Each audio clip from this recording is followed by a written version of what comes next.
Bismillahirrahmanirrahim. Assalamualaikum warahmatullahi wabarakatuh. Alhamdulillahirrahmanirrahim. Pada kesempatan kali ini kita bisa melanjutkan perkuliahan basis data kita.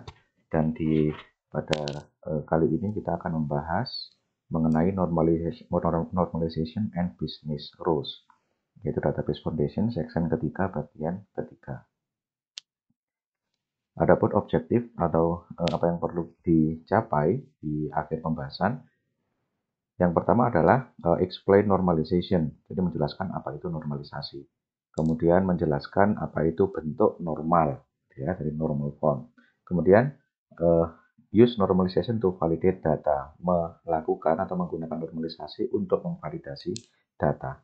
Terus kemudian yang keempat adalah mendeskripsikan apa itu business rule, dan business rule yang bisa dimodelkan dalam diagram dan business rule yang tidak bisa dimodelkan tapi tetap harus dicatat.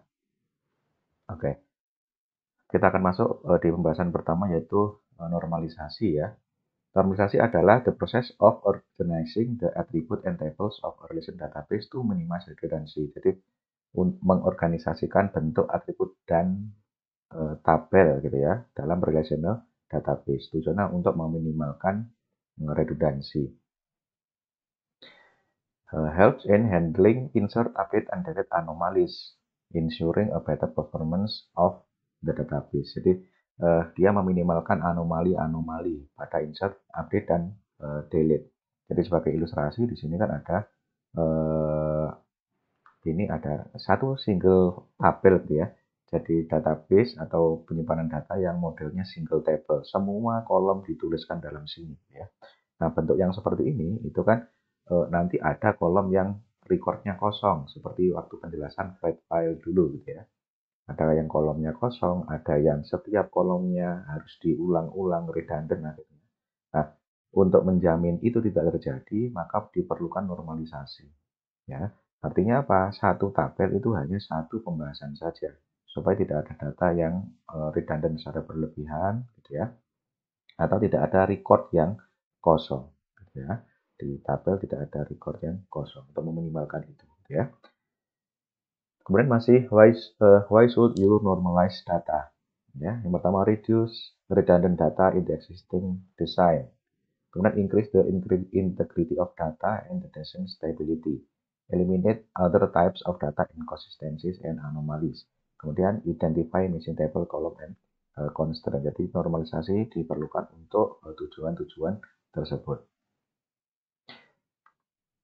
Kemudian, what is normalization? Normalization is a relation database concept, but its principle apply to data modeling. Jadi, memang konsep awalnya itu dari relational database, tapi dia bisa diterapkan ya dalam pemodelan data. The goal is to normalize data to third normal form. Jadi 3NF itu berarti third normal form ya. Jadi, before transforming the model to your rational design. Jadi dari skema atau dari gambaran desain kita itu kita sudah harus menerapkan ya normalisasi sampai ke bentuk ketiga ya. Jadi third normal form ini adalah tujuan kita ya. Jadi sampai 3NF. Nah, ada apa saja dalam 1NF, 2NF, dan 3NF ya.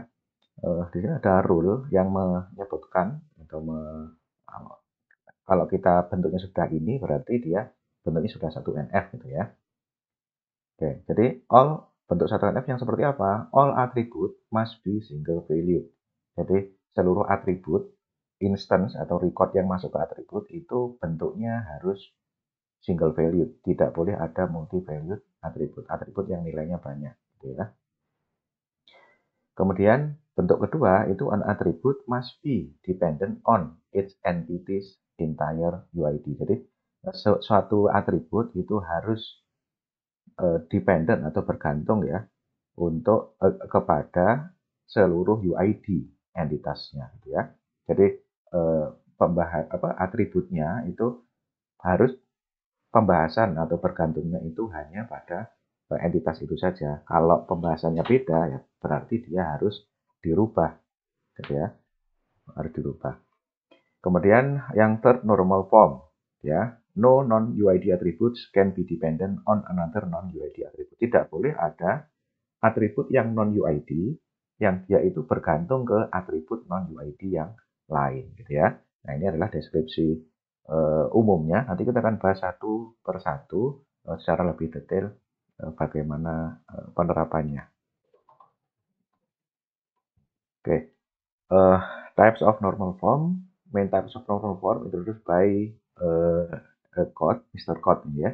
Jadi ada first normal form, ada second normal form, dan juga third normal form. 1NF, 2NF, 3NF singkatannya. Oke, kita akan bahas dari 1NF dulu. What is first normal form? First normal form requires that no multi-valued attribute. Jadi jangan sampai ada multi-valued attribute. To check for 1NF, validate that each attribute has a single value for each instance of the entity. Jadi pastikan bahwa satu atribut itu instance ataupun record nantinya itu nilainya hanya satu saja. Dia tidak bisa atau tidak memerlukan pencatatan yang multi value atau nilainya banyak. Nanti kita akan lihat contohnya ya. Kemudian if an attribute is multi valued, create an additional entity and relate it to the original entity with one-to-many relationship. Jadi kalau sampai atributnya bentuknya masih multi valued, maka dibuat entitas baru ya. Jadi buatkan entitas baru dan relasikan entitas yang lama itu ke entitas baru ini dengan relasi one to many gitu ya. Oke. Nah, bentuknya atau contohnya seperti ini. Each attribute must have a single value for each occurrence of the entity. Jadi 1NF ini masing-masing setiap atribut dalam suatu entitas harus punya atau bentuknya single value for each occurrence of the entity. Jadi setiap instance atau record yang nanti dicatat itu harus single value. Di sini ada klien, ada entitas klien, ada entitas atau UID, namanya ID, kemudian ada atribut date contacted, ada kontak detail ya. Jadi konteksnya di sini ada pencatatan suatu meeting dengan klien gitu ya. Meeting dengan klien, satu klien gitu ya, misalkan seseorang yang ditugaskan perusahaan itu meeting dengan klien ID berapa gitu ya. Nah, date contacted dia kontaknya berapa kali itu kan kalau sama klien kemungkinan kecil kalau cuma satu kali ya, bisa jadi berkali-kali. Jadi data yang di sini ini sudah multi value ya, sudah multi value. Oke. Terus kemudian kontak detail. Nah, kontak detailnya itu bisa jadi si klien itu yang pertama nanti pertemuannya rinciannya bagaimana, yang perlu dihubungi dengan stafnya siapa. Terus kemudian nanti di pertemuan kedua dia perlu atau memberikan kontak dari stafnya dia siapa lagi itu bisa beda lagi. Jadi di sini juga bisa multi values gitu ya. Nah ini seperti keterangan di sini, the date contacted and contact detail attribute have multiple values. Therefore this is not in satu NF. Ya, jadi di sini bukan satu NF. Ya, jadi ini sudah perlu dirubah. Nah, dirubahnya bagaimana? Dirubahnya adalah seperti aturan yang sebelumnya tadi, buat atau pecah atribut yang dicurigai tadi menyalahi satu NF tadi menjadi entitas baru gitu ya. Jadi dijadikan entitas baru. Jadi di sini entitas lamanya adalah klien dan UID-nya ID, kemudian dibuatkan entitas baru. Ini namanya entitas kontak, jadi mencatat kontaknya dengan klien. Jadi di UID-nya ada date of contact, ada location, ada name, ada phone number. Ya, jangan lupa di sini dikasih bar atau identifying ya, supaya nanti si klien ID itu nanti akan masuk ke sini dan tidak hanya sekedar menjadi foreign key, tapi dia juga menjadi UID juga, ya, gitu. Oke, bagaimana ini dia bisa menjamin lebih utuh ya atau satu NF bentuknya gitu ya, dan tidak ada data yang multi valued. Nanti kita lihat ya dari mungkin simulasi bentuk tabelnya nanti. Saya akan bahas yang kontak saja karena yang lain cuma sederhana ya. Di sini tabel kontak ya. Nah, di sini ada UID-nya apa? Ada date punyanya dia sendiri, kemudian ada client ID, ada location, ada name, ada phone. Oke. Nah, di sini misalkan si date 1 Maret 2021 gitu ya. Ini ID kliennya siapa? Misalkan 001. Location-nya mana? Ya. Location klien mana? Name kliennya siapa? Kemudian phone number-nya siapa gitu ya. Nah, kemudian nanti kita juga bisa catat lagi misalkan. Ternyata 1 minggu lagi gitu ya, pada 8 Maret. Oke, ini ID-nya 001. Nah, ini lokasinya beda, namanya beda, phone-nya juga beda. Mungkin dia memberikan staff-nya yang lain gitu ya. Tapi dia tetap kontaknya dengan sehubungan dengan klien si 001 ini gitu ya. Bukan 001 ini. Nah, itu kita bisa catat berapa kali pun si staf perusahaan itu bertemu dengan klien dan siapa yang ditemui pada masing-masing pertemuan tersebut, gitu ya. Itu jadi ini bentuk satu normal form, gitu ya. Ditambahkan atau dipecah atribut yang masih multi valued, gitu ya. Date contacted dan kontak detail. Karena prinsipnya adalah satu atribut tidak boleh dia multi value. Jadi value-nya atau isiannya itu hanya satu saja, ya, tidak boleh lebih dari satu. Ya, dulu disampaikan di awal-awal pengenalan database ya, bahwa satu field itu nilainya hanya satu saja. Jadi dibuat seperti ini, bentuk tabel yang entitas baru kontak ini.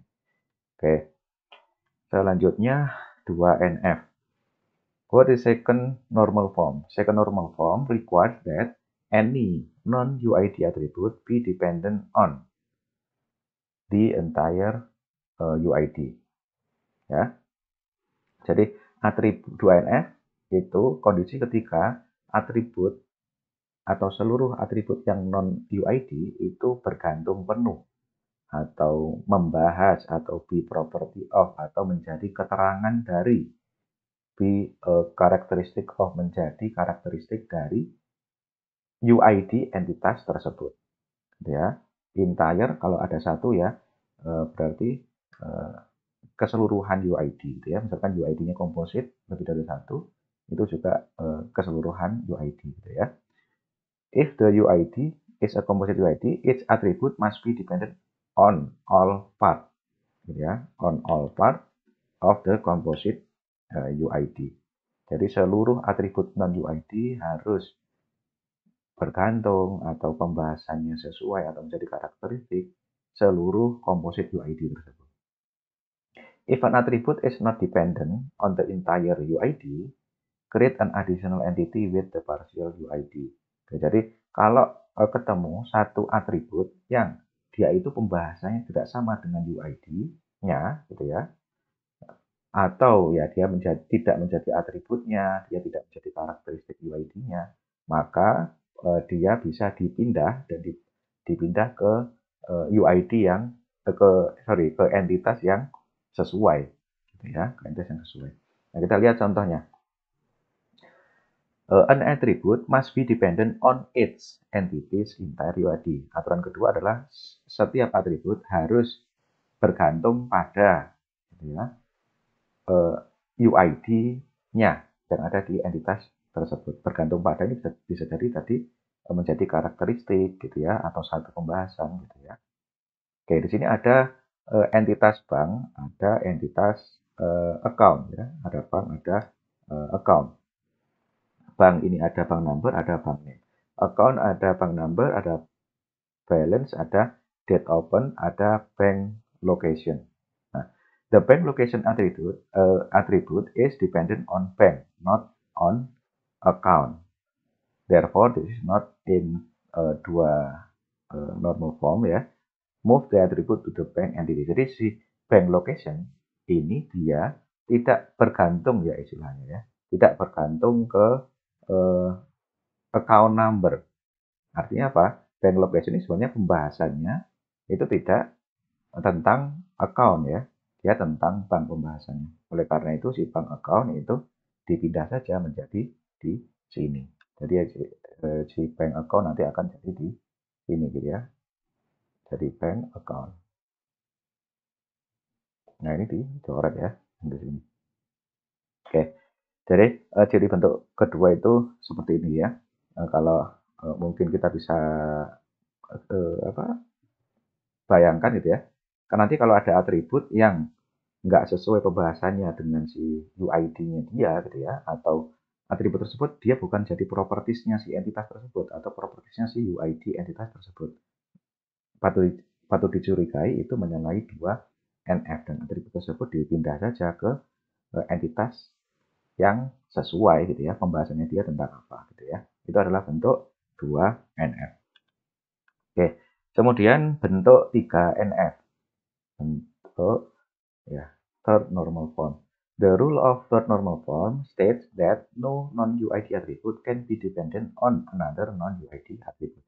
Jadi syaratnya adalah eh, tidak ada atribut non-UID yang bergantung ke atribut non-UID yang lain. Ya, jadi tidak boleh ada atribut non-UID yang bergantung ke atau menjadi properti dari atribut non-UID yang lain. Ya. Ini istilahnya adalah transitive dependencies. Ya, transitive dependencies. Transitive dependencies exist when any attribute in an entity is dependent on any other non-ID attribute in that entity. Jadi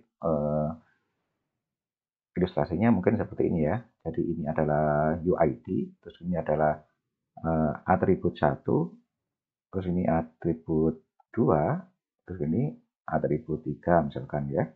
Nah, si atribut 3 ini selain dia bergantung ke atribut 1, itu dia juga UID, bergantung ke UID, maaf. Dia juga bergantung ke atribut 1. Nah, ini namanya transitive dependencies ya. Ya, jadi tidak boleh. Nah, seperti ini tidak boleh gitu ya. You need to move any non-UID attribute that is dependent on another non-UID attribute into a new entity. Jadi atribut yang seperti ini itu dipindah nanti ke entitas baru gitu ya. Bukan entitas baru, ke entitas yang sesuai. Ya, ke entitas yang sesuai. Oke, ini adalah contoh bentuk 3NF normal form. Each attribute depends on the UID of its entity. Jadi masing-masing atribut ini memang benar sudah depends on the UID gitu ya. Sudah menjadi properti dari UID-nya. Ya, move any non-UID attribute that is dependent on another non-UID attribute into a new entity. Tapi ada ini atribut non-UID yang dia itu juga bergantung ke atribut non-UID yang lain gitu ya. Nah, di sini ada dicontohkan atribut entitas order ya. Atributnya ada ID, ada date, status, total, ada line item ID, ada quantity, ada price. Okay. The quantity and price attribute are dependent on the order table ID. Jadi memang untuk yang quantity sama price ini memang dia sudah memang benar dia menjadi properti atau pembahasannya sama, pembahasannya sesuai dengan order gitu ya. Dia tentang order ID. Tapi dia juga bergantung ke line ID gitu ya.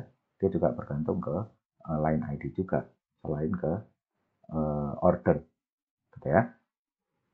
Jadi ada catatan line item ID gitu ya. Dia si itemnya ada di baris ke berapa gitu ya. Nah, jadi hal yang seperti ini, therefore this is not in 3NF gitu ya. Jadi bentuknya seperti ini tidak 3NF. Nah, solusinya create a new order item entity. Ya, jadi dibuat entitas namanya order item gitu ya. Oke. Move the line item ID, quantity and price attribute to the new entity and then create an identifying relationship. Jadi dibuatkan saja pembahasan yang quantity price yang juga bergantung ke line item ID tadi itu dibuatkan entitas baru gitu ya. Dibuatkan entitas baru yang isinya ya atribut yang tadi gitu ya. Kemudian jangan lupa dibuat identifying ya, dibuat identifying. Bantunya ini juga identifying. Gitu ya. Ini adalah bentuk-bentuk yang 3NF. Ya, dari 1NF, 2NF, 3NF ini menjamin bahwa satu entitas itu membahasnya hanya satu pembahasan saja gitu ya. Kalau gampangan kita menyimpulkan gitu ya. Jadi pembahasannya sebisa mungkin satu entitas itu hanya satu pembahasan saja gitu ya. Setiap atribut bergantung penuh ke seluruh UID-nya saja dan tidak boleh ada bergantung ke atribut yang non UID begitu ya. Itu untuk 3NF. Oke. Ya, selanjutnya adalah pembahasan mengenai business rule. Jenis-jenis business rule ya. A business rule is a statement that define or constrain some aspect of the business. Jadi yang mendefinisikan dan membatasi aspek-aspek dalam bisnis. It is used to define entities, attribute, relationship, and constraint. Jadi dari aturan-aturan bisnis itu kita bisa membuat entitas, atribut, atau relationship dan constraint seperti pada ya kasus atau contoh kasus yang kita bahas di beberapa kali slide gitu ya. Itu kan sebenarnya contoh-contoh dari business rule. It includes rules and policies that define how a business operates and handles its day-to-day operation. Jadi ada kaitan dengan aturan serta kebijakan-kebijakan yang ada dalam bisnis menjalankan kesehariannya gitu ya.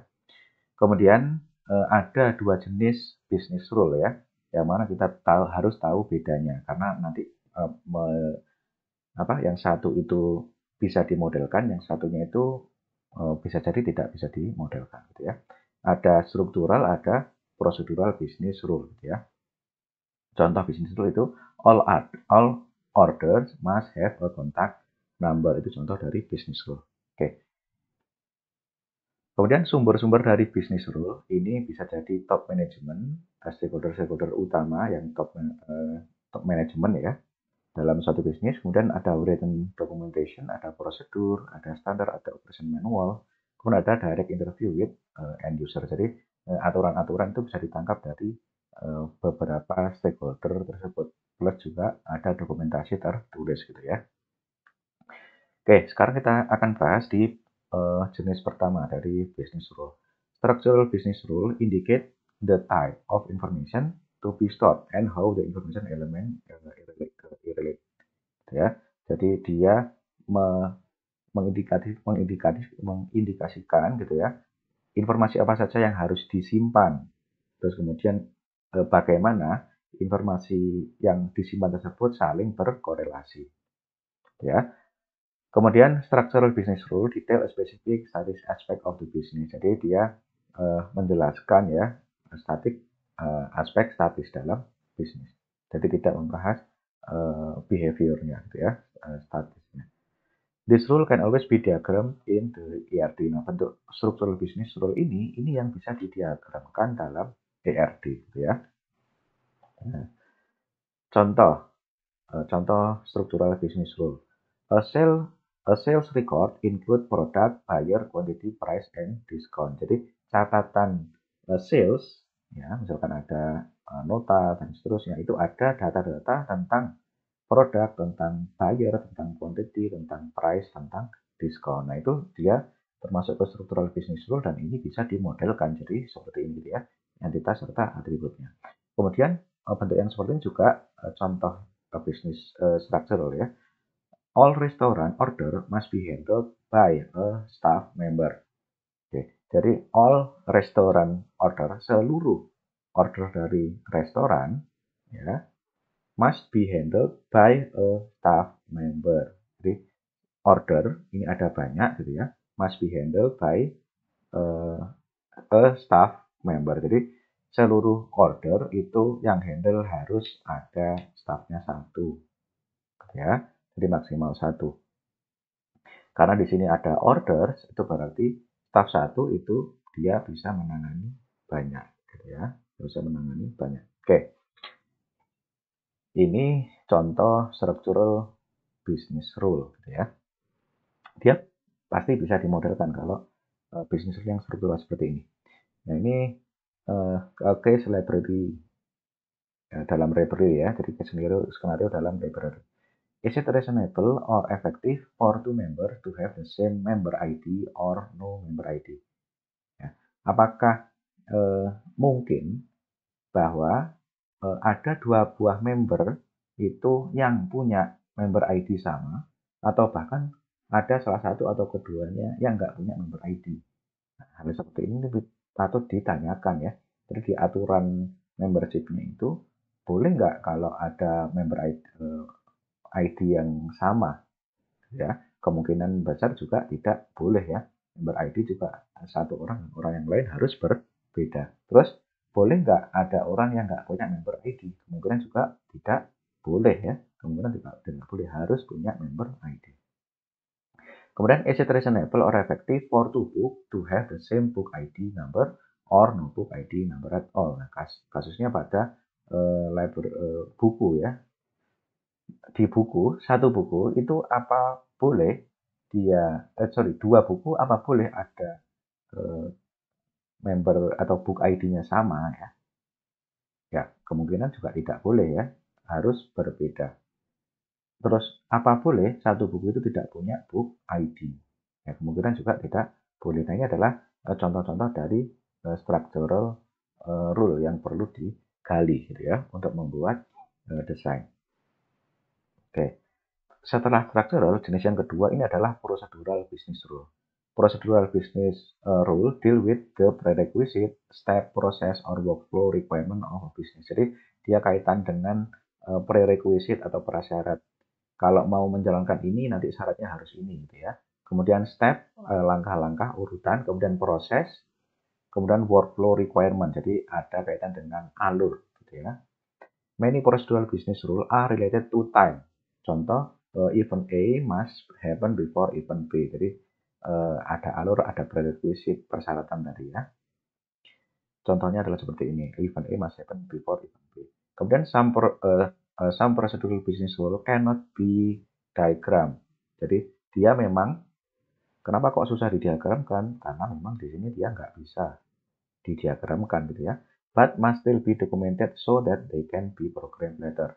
Nah, terus bagaimana? Tetap harus dicatat, tapi nanti solusinya di sisi pemrogramannya atau di sintaks SQL-nya nantinya, ya. Begitu untuk yang bisnis procedural business rule. Ya contoh, an online store might not accept a next day delivery order if the order is received after 3 p.m. Jadi suatu online store ini tidak bisa ya menerima next day delivery delivery order yang next day gitu ya. Kalau pemesanannya itu setelah jam 3 PM. Nah, aturan seperti ini untuk masuk procedural business rule dia tidak bisa diterapkan dalam pemodelan database atau PR diagram, itu nggak bisa ditulis untuk yang seperti ini. Oke. Kemudian approval to travel request to a conference must be signed by the manager. Di approval boleh atau tidaknya travel request seorang karyawan itu harus ditandatangani oleh manajer. Dan hal seperti ini juga tidak bisa ya, karena ada prerequisite atau prasyarat ya harus ditandatangani manajer, itu nggak bisa dimodelkan dalam data PR diagram gitu ya. Kemudian prosedur ini contoh dalam library skenario prosedur rule, book must be returned to the library within 30 days. Nah, ini dia tidak bisa diskemakan dalam database atau dibentuk dalam database. Members who do not return the book by the due date will not be permitted to borrow another book. Jadi anggota yang tidak belum mengembalikan buku gitu ya sebelum the due date ya, jadi kapan dia seharusnya mengembalikan ya, dia belum nggak bisa meminjam buku lagi. Nah, aturan-aturan seperti ini yang kaitan prerequisite seperti ini tidak bisa dimodelkan dalam database. Tapi bagaimana terus? Masa dia hanya sekedar dicatat saja? Nah, caranya adalah menggunakan programming. Nanti di sintaks SQL-nya yang diatur ya. Jadi dalam untuk mengaturnya itu pakai sintaks SQL-nya gitu ya. Not all business rule can be modeled when a conceptual data model is being developed. Some rules such as this must be implemented by programming as process will interact with data. Jadi memang ada bisnis rule yang dia itu memang tidak bisa dimodelkan ya. Tapi dia dalam implementasinya itu nanti melibatkan programming ya di sisi SQL-nya. Contoh, any employee whose overtime exceeds 10 hours per week must be paid 1.5 times the hourly rate. Nah, jadi nanti misalkan ada aturan seperti itu nanti dari sintaks SQL-nya ya, di query dulu, kalau employee-nya itu per week-nya lebih dari 10, maka isian dari hourly rate-nya itu dikalikan langsung 1,5 kali gitu ya. Nah, itu nanti dari sintaks SQL-nya. Kemudian customer whose account balance 90 days overdue will not be permitted to charge additional order. Customer yang data account balance-nya itu 90 hari sudah lewat gitu ya. Dia tidak maksudnya dia sudah pesan tapi dia belum bayar kan gitu ya, sudah overdue. Will not be permitted to charge additional order. Jadi dia nggak bisa pesan lagi. Nah, hal seperti itu nanti juga bisa di query, isiannya juga bisa di query gitu ya. Nah, sebagai summary atau rangkuman, tadi sudah dipelajari mengenai normalisasi, kemudian normal form, bentuk normal 1, bentuk normal 2, dan 3. Kemudian use normalization to validate data, menggunakan normalisasi untuk memvalidasi data.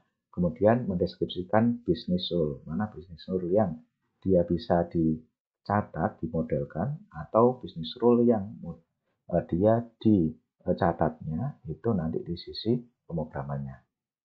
Oke, mudah-mudahan pembahasan kali ini bermanfaat. Saya akhiri. Assalamualaikum warahmatullahi wabarakatuh.